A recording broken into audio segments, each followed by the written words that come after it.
자, 외국 관련된 국제뉴스 하나만 하고 넘어가도록 할게요. 마지막 도쿄올림픽 뇌물 스캔들 간단히 정리하겠습니다. 네. 도쿄올림픽 패럴림픽 대회 조직위원회의 다카하시 하루유키 전 이사가 신사복 기업 아오키홀딩스 측에서 이미 드러난 약 우리 돈으로 4억 원의 자금 수수와는 별도로 또 20억 원 이상을 추가로 받은 의혹이 불거져서 지금 일본 검찰이 수사 확대에 나섰다고 합니다.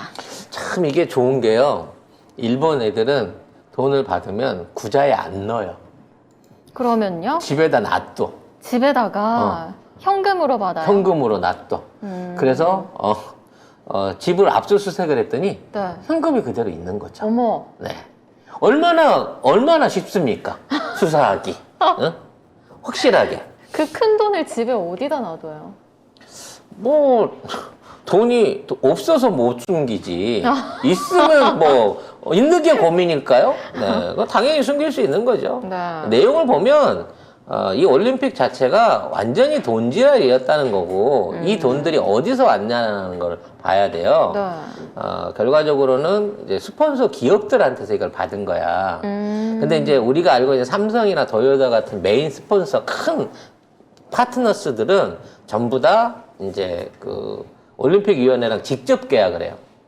이런 경우에는 보통 뭐 1,000억 원에서 1,500억, 뭐 적게도 500억 이상의 후원금을 놓고 네. 올림픽 휘장을 자기들이 사용할 수 있는. 이게 현대자동차에 올림픽 마크를 붙이려면 최소한 1,000억은 내야 되는 거죠. 꽤 많이 드네요. 그런 이상의 이제 빅 스폰서를 제외한 나머지는 일본 올림픽위원회가 관리를 하게 돼 있습니다. 근데 이제 일본 올림픽위원회가 그 관리를 하면서도 이게 금액이 또 그 안에도 등급이 있어요. 그러니까 1급, 2급, 3급 이런 식으로 해갖고 네. 100억짜리, 50억짜리, 10억짜리 뭐 이런 것들이 있거든요. 근데 지금 이번에 비리와 관련된 건 다 10억짜리들입니다. 근데 이번 비리에 연루된 상황 중에 웃기는 건 얘네들이 규정을 막 고친 거예요. 무슨 규정을 고쳤냐면 업종당 1개 스폰서만 받게 돼 있죠. 즉, 업종당 1개. 그렇죠. 그러니까 음료회사다. 네. 그럼 다른 음료회사는 받으면 안 돼. 그건 당연하죠. 근데 콜라 따로 사이다 따로 다 받는 거지. 아. 네, 스폰서를 더 많이 뜯어내기 위해서. 아. 그리고 이렇게 이제 스폰서를 받았잖아요. 그럼 받아도 노출시켜주는 그 방식에 있어서 일종의 등급이 있는 거예요. 만약에 콜라가 100억 원을 주고 사이다가 50억 원을 주면은 콜라는 더 자주. 도로변에 버스 정류장 있는데 눈에 띄는데 해주고 네. 사이다는 50억만 주면 뒷골목이나 뭐 어디가 어둠침침한데 이런 데다가 네. 그렇게 박아주는 거죠. 차별을 둬야 하니까. 네. 그래서 일단 선정을 시켜놓고 난 다음에 네. 부대 경비 명목으로 돈을 추가로 더 뽑아 먹은 거예요. 그래서 이런 식으로 받아 먹은 것들 중에 굵직굵직한 것만 지금 나온 것이지, 네. 예, 요거를 이제 발본색원을 하게 되면 아마도 엄청나게 많은 스폰서 비리가 있을 것으로 판단이 됩니다. 와. 문제는 이게 이 사람 혼자서 해먹고 말았겠느냐는 거죠. 조기 위원장이 네. 웃대가리의 끝이냐는 거지. 아니란 말이야. 그 위에 스가를 비롯해가지고 총리나 아니면 뭐 도쿄시장이나 이런 애들이 있을 건데 네. 현재까지는 여기서 딱 잡혀 있는 거예요. 이 히로유키 안에 하루유키 안에서. 네. 그래서 요 부분이 이제 정치적으로 더 발전을 하느냐 안 하느냐에 따라서 공안 정국이 만들어질 수 있다는 거죠. 우리로 말하면. 지금에서 이제 하루유키가 나 스가도 줬는데 나 고위계 시장도 줬는데 뭐 이런 식으로 이제 굵직굵직한 정치인을 엮기 시작하면 이게 사정 태풍으로 가게 된다는 거죠.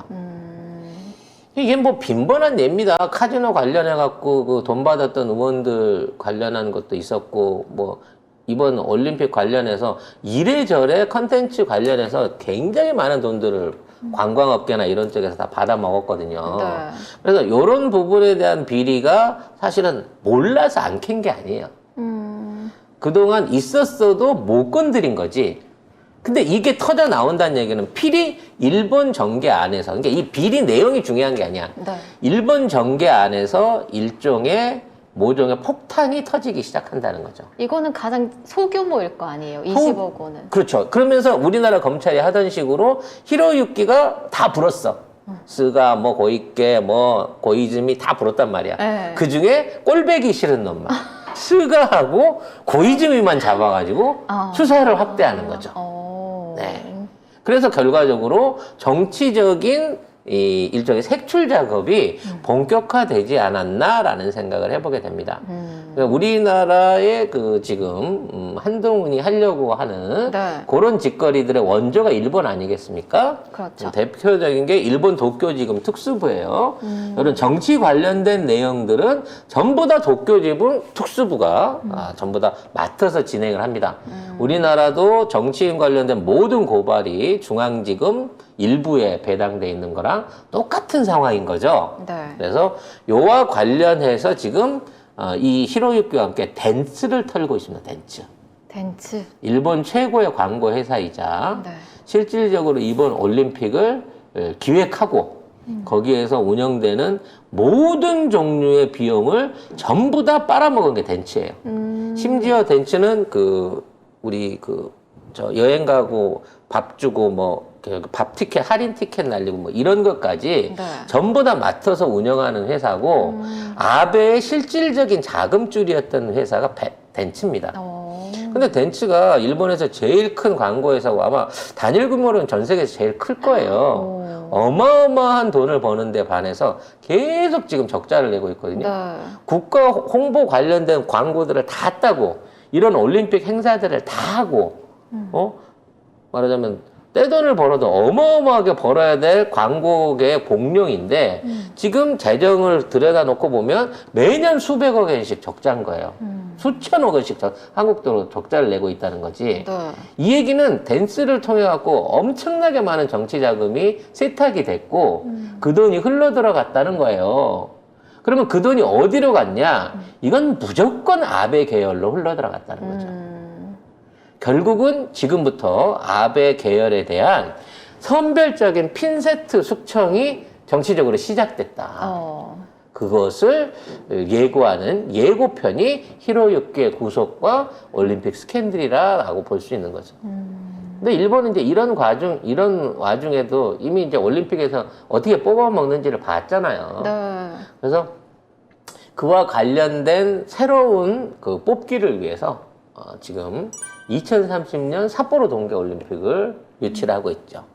그런 와중에 우리는 2030년 부산 엑스포를 같이 하고 있고 또 요거를 연계시켜서 무슨 뭐 한일 간의 뭐 화합과 공동 발전 이지랄을 하면서 같은 레벨에서 이걸 끌고 가려고 하는 것 같습니다. 자, 그래서 그런지 우길기 나오는 일본 관함식에 우리 해군을 초청했고 심지어 여기를 가겠다, 참가를 검토 중이다라는 얘기까지 나오고 있어요. 네. 11월에 열리는 해상 자위대 창설 70주년 관함식에 우리 해군이 초청을 받았습니다. 그리고 정부는 참가 여부를 검토 중이라는데요. 가겠죠? 당연히 가겠죠. 네. 일본이 지금 경 하나만 믿고 자발적으로 충성하고는 경을 믿고 네. 지금 도가 지나친 요구들을 계속 하고 있습니다. 심지어 19년도 1월 2일인가 그렇죠? 네. 우리나라 관계토함이 일본 정찰 비행기에 대해서 이제 레이더 조준했다는 이유만으로 이걸로 해갖고 나중에 분쟁을 일으키고 결국은 이게 무역 제재로 들어갔고 화이트리스트, 화이트리스트 제외로 이어졌고 그래서 지금 사실 문재인 정부 내내 4년 가까이 좀 싸워오고 있는 거잖아요. 네. 근데 이러한 현상들에 대해서 이러한 부분에 대해서 원인이 한국에 있었으니까 윤석열 네가 사과해라라고 요구를 하고 있는 거예요.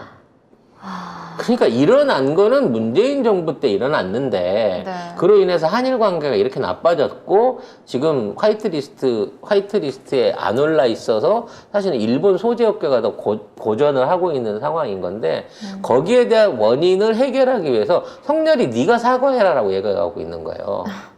난 성렬이가 사과할 것 같아요. 기꺼이 가서 하겠죠. 네. 심지어 와서 무릎 꿇어 그러면 무릎도 꿇는 모습을 보여주지 않을까 싶습니다. 이 해상자위대 초과기 그 저공 위협 사건이 일어났을 때 제가 그때 그 2019년 첫 방송이었거든요. 네. 첫 방송을 다른 방송에 가서 했고 그 다음에 이제 그 우리 방송에서도 첫 일성을 내면서 그땐 저 혼자 할 때예요. 네. 우리 골방에서 패널 할 골방에서 때. 혼자 할 때인데 이거 심각한 상황이다. 이거 10월 달 되면 분명히 이걸로 인해 갖고 국지전이 나거나 무역 전쟁이 일어나거나 외교적으로 충돌이 일어난다. 이건 의도적으로 얘네들이 벌리는 일이다라고 그때 얘기를 했던 적이 있습니다. 네. 네, 그래서 사람들이 오버를 너무 하시는 거 아니야? 근데 실제 그게 이루어졌고 그게 지금까지 3년 동안을 끌어오면서 한일 간의 가장 첨예한 대립을 지금까지 유지하고 있는 거예요. 네. 초창기 때는 일본하고 끊기면 한국 경제 망하네 어쩌네 반도체 사업 다 망하네 어쩌네 온갖 굴욕적인 얘기들이 많았습니다만 이제는 이제 일본 반도체 소재 업체가 지금 망해가고 있는 입장이거든요. 네. 지금 군사 분야에서도 마찬가지예요. 일본이 지금 뭐 군비를 늘려갖고 군사 무장을 강화하겠다고 하는데 현 상황에서 미사일 전력이나 물론 숫자에서는 좀 뒤질지 모르겠습니다만 전투 능력이라든지 앞으로의 잠재력이라든지 우리의 포병 화력 같은 걸 생각했을 때 일본은 이미 우리의 수준을 까마득하게 따라올 수가 없습니다. 걔들이 갖고 있는 해군력과 공군력에 있는 거는 초계나 아니면 전수방어에 집중해서 만들어져 있기 때문에 우리가 작정하고 비대칭으로 미사일 몇 방만 쏴버려도 일본 그냥 50년대로 돌려버릴 수 있어요. 그리고 우리는 그 전쟁의 피해국이고 일본은 전범국이기 때문에 이게 국제조약상 아무 문제가 되지 않습니다. 합법적인 거예요. 네. 즉 일본이 또다시 해외를 침공하려 하거나 해외 다른 국가에 대한 위협적인 행동을 했을 때 선전포고 없이 공격할 수 있다라고 하는 옵션이 있는 나라가 일본입니다. 그런 상황에서 지금 일본이 실력도 안 되는 거예요. 물론 옛날에 지가 싸움을 잘했지만 지금은 우리가 훨씬 더 성장하고 능력을 키워갖고 우리가 일본의 군비력 안보력을 압도하고 있는 상황에서 지금 우리한테 무릎을 꿇고 와가지고 화해를 요청을 해라 라는 요구를 받고 있는 거고 여기에 대해서 정부가 뭔 말도 안 되는 개소리야 이렇게 나가는 게 아니라 갈까? 검토를 해보겠습니다. 이거 가면 국민들이 가만히 안 있을 텐데 어떻게 해갖고 이거를 가도 문제 없이 성의는 보여주면서 우리 국민은 화나지 않게 조용히 갔다 올 방법은 없을까? 아마 이런 것들을 연구하고 있는 것 같아요. 언론이나 정부단체, 국방부 또는 우익단체들이 이런 부분에 대해서 이런 방구하지 않고 이런 모욕적인 언사들을 계속 쳐듣고 있는 거. 네. 여정이한테 사람 같지 않다는 소리 듣는 것보다 사실 이게 더 굴욕적인 거거든요. 따져놓고 보면. 네. 예.